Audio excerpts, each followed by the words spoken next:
તો રાજકોટ મહાનગરપાલિકાના અણઘડ વહીવટના કારણે હજારો લોકો ઘરના ઘરથી વંચિત રહ્યા।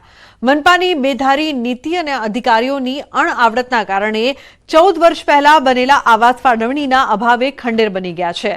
કરોડોના ખર્ચે બનાવેલા આવાસ હાલ અસામાજિક તત્વોનો અડ્ડો બની ગયા હોવાનો સ્થાનિકોનો આક્ષેપ। શહેરમાં આવા એક નહીં પણ અનેક આવાસ યોજનાઓમાં મકાનો ખાલીખમ ધૂળ ખાઈ રહ્યા છે। વોર્ડ નંબર 3 માં આવેલ પોપટપરામાં વર્ષ 2019માં 690 જેટલા આવાસો બનીને તૈયાર થઈ ચૂક્યા છે, પરંતુ 6 વર્ષ બાદ પણ ફાળવણી ન કરાતા આવાસ ખંડેર હાલતમાં છે। અહીં દારૂ જુગાર સહિતની ગેરકાયદે પ્રવૃત્તિઓ ધમધમી રહી હોવાનો સ્થાનિકોનો આક્ષેપ છે। સરસ દારૂ પણ ઉતરે છે રાતોરાત અને દારૂ પાછો ઉપડી હોત જાય છે। કોણ શું કરે છે અમે જો અમે કહેવા જાય કદાચ દેખી જાય તો અમારી માથે દુશ્મની થાય અને અમારી માથે ઘા પણ થઈ શકે। એટલે આવા કામ આ કારણ કે જે આ દરવાજો હમણાં સાહેબ આવ્યા હતા એ દરવાજે એમને હાકરથી દીધેલો હતો, એ ખોલીને એમના રીતે બધું ફોટા બોટા બધું પાડી લીધું, એની શૂટિંગ કરી લીધું। અંદરથી પાઇપલાઇન આપણે 40 ફૂટની લોખંડની એ પાણીની કાઢી લીધી।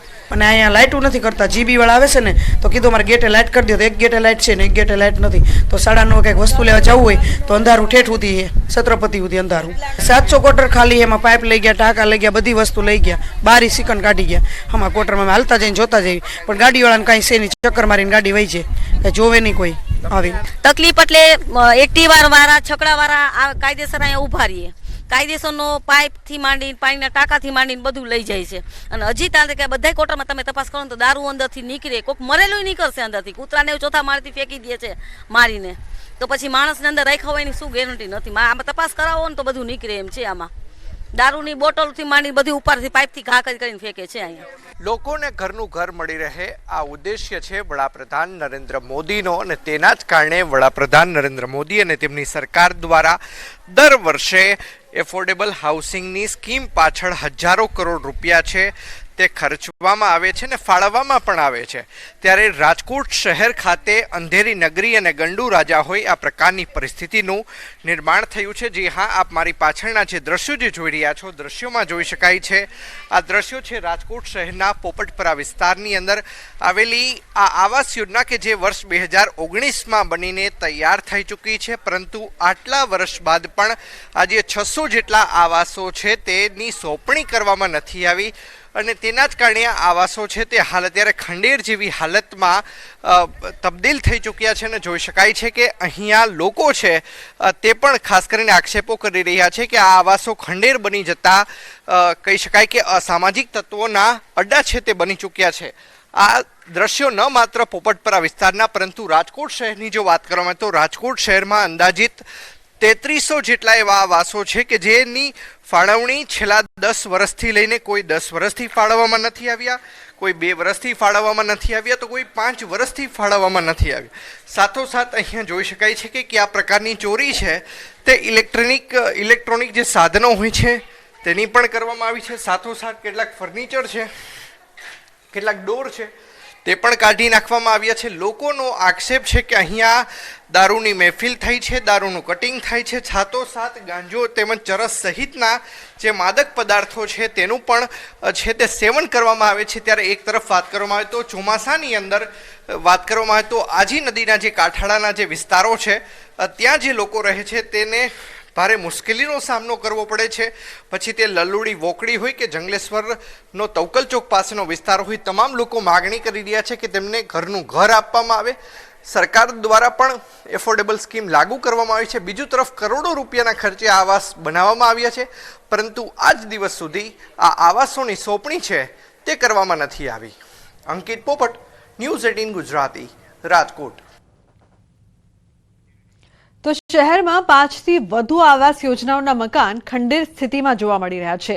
80 ફૂટ રોડ પર 528 આવાસો 2022 થી ખાલીખમ છે, તો ગોકુળનગર પાસે 128 આવાસ 2020 થી ખાલી છે।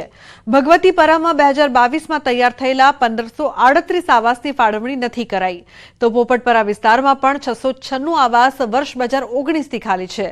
તો પ્રેમ મંદિર પાછળ 360 આવાસ પણ 14 વર્ષથી ખંડેર સ્થિતિમાં છે। ન્યૂઝ 18 ગુજરાતીએ આ મામલે રાજકોટ મનપાના સ્ટેન્ડિંગ કમિટીના ચેરમેનને સવાલ કરતા તેમણે કહ્યું કે આ મામલે તપાસના આદેશ આપી દેવાયા છે. સાથે જ તાત્કાલિક આવાસોનું સમારકામ કરીને જરૂરિયાતમંદોને તેની ફાળવણી કરવા અધિકારીઓને આદેશ આપ્યા. પહેલા તો સૌથી પહેલા તો રિનોવેશન કરવામાં આવશે. મીડિયાના મિત્રોના, ઇલેક્ટ્રોનિક મીડિયાના મિત્રોના માધ્યમથી અમારા ધ્યાનમાં આવ્યું છે આ વિષય. એટલે અત્યારે હું સૂચના આપું છું કે તાત્કાલિક ધોરણે પહેલા તો અઠવાડિયામાં સાવ ક્લીન કરો આવાસ યોજનાને. ક્લીન કર્યા બાદ જે સરકારે જે સૂચનાઓ આપી છે એ પ્રકારની સ્કીમની અંદર 1 BHKના આ ફ્લેટને અમે લોકો વેચાણમાં મૂકશું. તો ખંડેર બનેલા આવાસોને લઈને કોંગ્રેસે મનપા અધિકારીઓને સવાલ કર્યા. સાથે જ ખંડેર પડેલા 3300 જેટલા આવાસની ફાળવણીની માંગ કરી. રાજકોટ શહેર કોંગ્રેસના પ્રમુખ અતુલ રાજાણીએ કહ્યું કે કોંગ્રેસ મનપા કમિશનરને આવાસની ફાળવણી તાત્કાલિક અસરથી કરવામાં આવે તે માટે રજૂઆત કરશે. એવી જાહેરાત કરી હતી કે જે આવાસમાં જે નથી આવતા એને અમે ભાડા કરાર માટે ભાડે આપશું, પણ એનો સર્વે થઈ ગયો, આજ સુધી કોઈ ભાડે આપવામાં આવ્યા નથી. ત્યાં દારૂના અડ્ડા, ચોરીના લૂંટફાટ વધી છે, લોકો દરવાજા કાઢી ગયા છે, નળ કાઢી ગયા છે. ખરેખર આમાં મોટો ભ્રષ્ટાચાર થાય એવું લાગે છે. જો આવનારા દિવસોની અંદર આવાસ ફાળવામાં નહીં આવે તો મ્યુનિસિપલ કમિશનરને ઘેરાવ કરવામાં આવશે. તો દાહોદમાં નકલીની મોસમ, નકલી કચેરી, નકલી એને હુકમ બાદ હવે નકલી ખાદ્ય તેલ. દાહોદમાંથી નકલી ખાદ્ય તેલ ઝડપાયું છે. ખરેડી જીઆઈડીસીમાંથી નકલી ખાદ્ય તેલ રેકેટ ઝડપાયું છે. ન્યૂ બાબાજી એન્ટરપ્રાઇઝમાંથી ઝડપાયું. કારખાનામાંથી 15.45 લાખનો શંકાસ્પદ જથ્થો ઝડપાયો.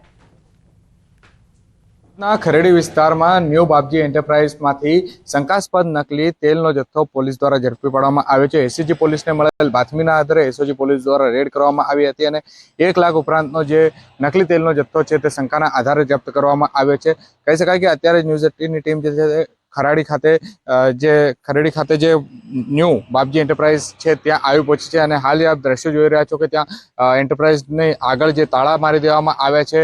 એન્ટરપ્રાઇઝ આગળ કોઈ પણ વ્યક્તિ છે તે જોવા નથી મળતું, પરંતુ કહી શકાય કે જે દાહોદના એસઓજી પોલીસ દ્વારા ન્યૂ બાબજી એન્ટરપ્રાઇઝ મુકામેથી શંકાના આધાર પર 1 લાખથી વધુનો તેલનો જથ્થો છે તે ઝડપી પાડવામાં આવ્યો છે. સાથે સાથે એસઓજી પોલીસ દ્વારા પ્રખ્યાત જે બ્રેન્ડ છે તે બ્રેન્ડના સ્ટીકર પણ જપ્ત કરવામાં આવ્યા હતા.